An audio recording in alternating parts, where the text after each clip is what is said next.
Hello student, काल आपण continuity या चॅप्टरला सुरुवात केली होती. त्यातले 1-2 एक्झाम्पल आपण काल कंप्लीट केले होते.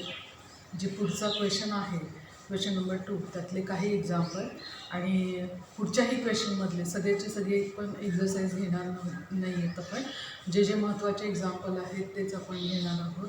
त्या टाईपचे एक्झाम्पल आपण घेणार आहोत. ते एक्झाम्पलपैकी क्वेश्चन नंबर 2मधले काही एक्झाम्पल आता आपण बघणार आहोत.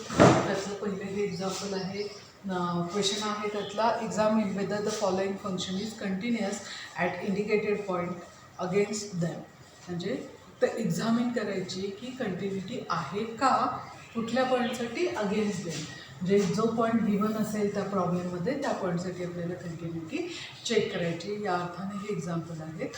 आणि त्यातलं हे पहिलं जे एक्झाम्पल आहे त्याच्यामध्ये फंक्शन कसं दिलं आहे, f(x) = x³ - 2x + 1.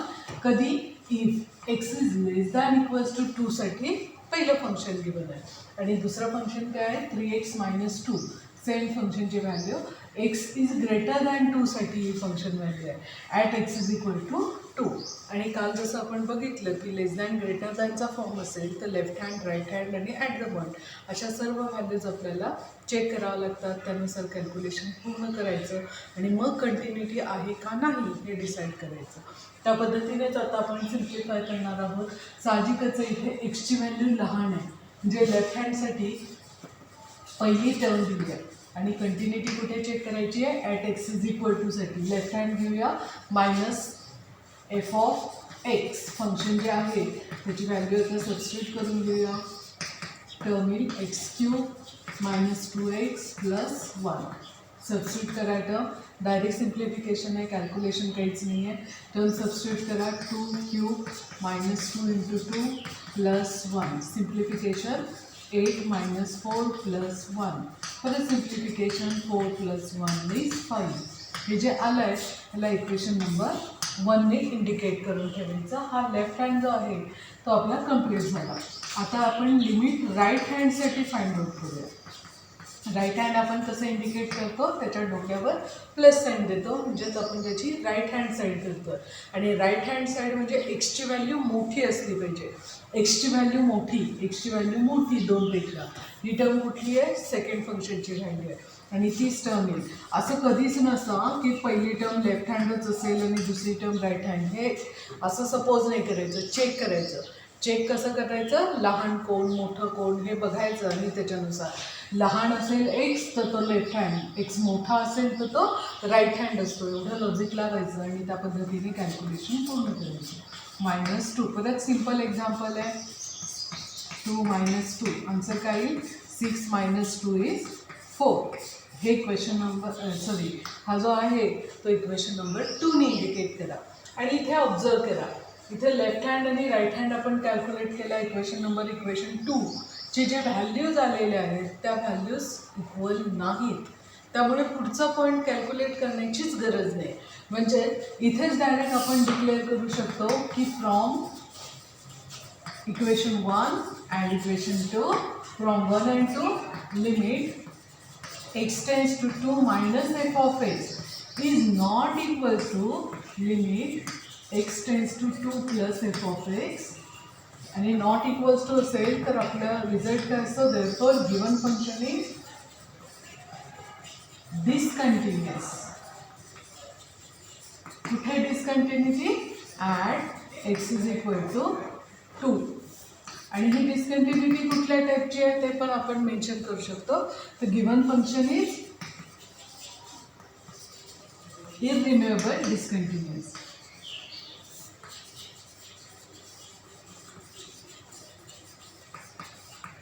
इररिम्यूव्हेबल डिसकंटिन्युअस असं मेन्शन आपण करू शकतो. आणि इथे पण टी व्हॅल्यू, म्हणजे जर हे असं खाली मेन्शन नसेल करायचं तर या सेंटेन्समध्ये ते ॲडिशन आपण करू शकतो की given function is irremovable discontinuous at x = 2. अशा स्पष्ट शब्दात एकाच सेंटेन्समध्ये सुद्धा आपल्याला लिहिता येतं. मी 2 वेगवेगळे लिहून दाखवले. नंतरच्या ह्याच्यामध्ये क्वेश्चनमध्ये जर डिस्कंटिन्युटी आली तर एकाच सेंटेन्समध्ये आपण ते कंटिन्यू लिहू शकतो. अदरवाईज ज्याला आवडत असेल अशा पद्धतीने त्याने अशाही पद्धतीने लिहून ते मेन्शन करणं गरजेचं आहे. फक्त हे लक्षात आलं की बऱ्याच गोष्टी लक्षात होतात, कारण लिमिट एकदम सोपे आहेत, काही काही टर्मसाठी सोपे आहेत. नंतर जसे एक्झाम्पल आपण घेत जाणार आहोत तसं त्याची डेफनेस जी आहे ती वाढत जाणार आहे. हे एक्झाम्पल क्वेश्चन नंबर 2 मधलं पहिलं. नेक्स्ट एक्झाम्पल बघूयात. एफ ऑफ एक्स दिलेलं आहे ते x upon tan 3x plus 2 for x is less than 0 is equal to 7/3 for x is greater than equals to 0. Check the continuity at x is equal to 0. ह्यासाठी हा जो question आहे ती फंक्शनची परत लेफ्ट हँड राईट हँडच्या फॉर्ममध्ये term दिलेली आहे, कारण इथे लेस दॅन ग्रेटर दॅनच्या फॉर्ममध्ये आहे. याचा अर्थ आपल्याला तिन्ही टर्म चेक करायचे, लेफ्ट हँड राईट हँड आणि ॲट द पॉईंट, अशा तिन्ही व्हॅल्यूंसाठी हे कॅल्क्युलेशन आपण आता पूर्ण करणार आहोत. सो 1 बाय 1 जी टर्म आहे ती घेत चालूया आणि त्या पद्धतीने कॅल्क्युलेशन पूर्ण करूया. सो टेन्स टू 0 दिलेलं आहे. सो 0 मायनस म्हणजे त्याचा लेफ्ट हँड आपण कन्सिडर करतो आहे. लेफ्ट हँडसाठी एक्सची व्हॅल्यू लहान असली पाहिजे. सो एक्सची व्हॅल्यू लहान ह्या फंक्शनची टर्म काय येईल मग, limit X tends to 0 minus value काय येईल x upon tan 3x plus 2. आणि आता मागचे जे आपण लिमिटचे फॉर्म्युलेज बघितले होते ते आठवायचे. आपल्याकडे फॉर्म्युला आहे लिमिटचा x tends to 0 tan x upon x आणि ह्या टर्मची व्हॅल्यू किती येते 1. हा आपला फॉर्म्युला आहे जनरल लिमिटचा. ह्या फॉर्म्युल्यानुसार जर ऑब्झर्वेशन केलं आपण तर टेन्स टू 0 आहेत. आता टर्म रेसिप्रोकल जरी फॉर्ममध्ये असेल तरी 1/1 म्हणजेच टर्म किती असते 1. ही रेसिप्रोकल फॉर्ममधली टर्म आहे. एक्स वर दिला आहे, ही डिनॉमिनेटरमध्ये टॅनची व्हॅल्यू दिलेली आहे. पण जर कोएफिशियंट ऑब्झर्व केले तर इथे 3 आहे. याचा अर्थ इथे हा जो कोएफिशियंट आहे तो सेम असला तरच ह्याचा आन्सर आपल्याला 1 लिहिता येतं आणि तो कोएफिशियंट ॲडजस्टमेंट करून आपल्याला घ्यायचा. ह्याचं अर्थ काय होतं की न्यूमरेटरला आपल्याला 3ची आवश्यकता आहे, म्हणून ती ॲडजस्टमेंट करायची. 3ने मल्टिप्लाय अँड डिवाइड करायचं फक्त ह्या पहिल्या टर्मसाठी. So multiply and divide by 3 for first term. 3x upon tan 3x into 1/3. So multiply इकडे केला आणि डिवाइड मी नंतर केला आहे, कारण तर आपल्याला डिवायडेशनची टर्म लागत नाही. प्लस 2 जो आहे तो वेगळा काढून घेतला. कन्व्हिनियंटसाठी ब्रॅकेट टाका, नाही टाकलं तरी चालतं, पण बऱ्याच वेळेस मुलांना सायन्समध्ये एक्सचेंज करून टाकतात, म्हणून ब्रॅकेट टाकलेलं कधी पण चांगलं असतं. आता ही जी टर्म आहे ह्याचं लिमिट घ्यायचं आहे. पूर्ण ॲक्च्युली टर्मचं लिमिट आपण कन्सिडर करणार आहोत, पण लिमिटमध्ये व्हेरिएबल कुठं दिसतं आहे, फक्त पहिल्या टर्ममध्ये व्हेरिएबल. कॉन्स्टंटचं लिमिट ॲज इट इज असतं. कॉन्स्टंटचं लिमिट ॲज इट इज, ज्याच्यामध्ये व्हेरिएबल नाही अशा टर्मला आपण कॉन्स्टंट म्हणतो. आणि हे कॉन्स्टंट जे आहे ते ॲज इट इज आपण लिहिणार आहोत. त्यामुळे लिमिट फक्त कुणाचं घ्यायचं आहे आपल्याला, फक्त पहिल्या टर्मचं, आणि त्याची व्हॅल्यू लिहिताना मी ब्रॅकेटमध्ये लिहिली, कारण कळलं पाहिजे की पहिल्याच टर्मचं आपण लिमिट केलेलं आहे. दुसरी टर्म आहे तशी आणि तिसरी सुद्धा टर्म आहे तशीच लिहायची. मल्टिप्लिकेशन पहिल्यांदा येतं, मल्टिप्लाय करा प्लस 2, क्रॉस मल्टिप्लिकेशन करा. सो 6 प्लस 1 म्हणजे 7/3. क्रॉस मल्टिप्लिकेशन केलं 6 प्लस 1 7/3. ही जी टर्म आली आहे त्याला इक्वेशन नंबर 1ने आपण इंडिकेट करूया. आता इथे जर टर्म ऑब्झर्व केली तर एक्स इज इक्वल टूची टर्म आहे आणि इथे ग्रेटर दॅनची पण हीच व्हॅल्यू आहे. म्हणजेच आपला जो राईट हँड साईड आहे limit X tends to 0 plus F of X, ह्याची जी व्हॅल्यू आहे ती मुळातच कॉन्स्टंट दिली आहे. त्याच्यामध्ये व्हेरिएबलच नाही आहे, एक्सची टर्मच नाही आहे. आणि कॉन्स्टंटचं लिमिट नेहमी ॲज इट इज असतं, म्हणजे राईट हँड जो आहे तो ॲज इट इज म्हणजे 7/3 येणार. आता हे जे इक्वेशन आपण लिहिलेलं आहे त्याला इक्वेशन नंबर 2 इंडिकेट करूया. चेक करा, इक्वेशन 1 आणि इक्वेशन 2ची व्हॅल्यू सेम आली आहे, त्यामुळे ॲट द पॉईंटची सुद्धा व्हॅल्यू शोधायची. म्हणजेच लिमिट एक्स टेन्स टू 0 साठी जे फंक्शन आहे ते आता ॲट द पॉईंटसाठी शोधूया. आणि इक्वॅलिटी कुठे दिलेली आहे तर सेकंड टर्ममध्ये इक्वॅलिटी दिलेली आहे. याचा अर्थ सेकंड टर्मची जी व्हॅल्यू आहे तेच आपलं आन्सर असणार आहे. आणि ते परत एकदा कॉन्स्टंट असल्यामुळे ह्या टर्मचं आन्सर काय येणार आहे परत 7/3. सो कॉन्स्टंटचं लिमिट घेताना ॲज इट इज म्हणायचं आणि ते लिमिट आहे तसं लिहून काढायचं. आता चेक करा फ्रॉम इक्वेशन 1, 2 आणि 3 सगळ्या व्हॅल्यू सेम आल्यामुळे हे जे फंक्शन आहे ते कंटिन्युअस आहे. तोच आपण इथे रिझल्ट लिहिणार आहोत. From equation 1, 2, 3 from 1, 2 and 3 from equation 1, 2, 3 हा रिझल्ट असा लिहिते मी. Limit left hand is equal to limit right hand, नेहमी हे असंच लिहायचं, is equal to limit at the point. therefore function is continuous at x is equal to 0. हा फरक लक्षात आला असेल. मगाशीचं जे फंक्शन होतं ते डिस्कंटिन्युअस होतं आणि हे फंक्शन हे कंटिन्युअस आहे. बघताना या टर्म्स नेहमी ऑब्झर्वेशन व्यवस्थित करायचं. कॉन्स्टंटचं लिमिट ॲज इट इज घ्यायचं. फक्त फंक्शनच्या लिमिटसाठी जे कॅल्क्युलेशन करावं लागत असेल आपल्याला त्या पद्धतीने कॅल्क्युलेशन करायचं. ट्रिग्नॉमेट्रीच्या एक्झाम्पलला ट्रिग्नॉमेट्रीसारखं सॉल्व करायचं. पॉलिनॉमियल फंक्शन असेल तर त्या पद्धतीने कॅल्क्युलेशन पूर्ण करायचं. आणि हे पहिल्यांदा चेक करायचं की लेफ्ट हँड राईट हँडच्या जर व्हॅल्यू सारख्या दिसल्या तरच ही टर्म कॅल्क्युलेट करायची, अदरवाईज ती टर्म कॅल्क्युलेट करण्याची गरज नाही. नेक्स्ट एक्झाम्पल बघूयात आता आपण. F of X is equal to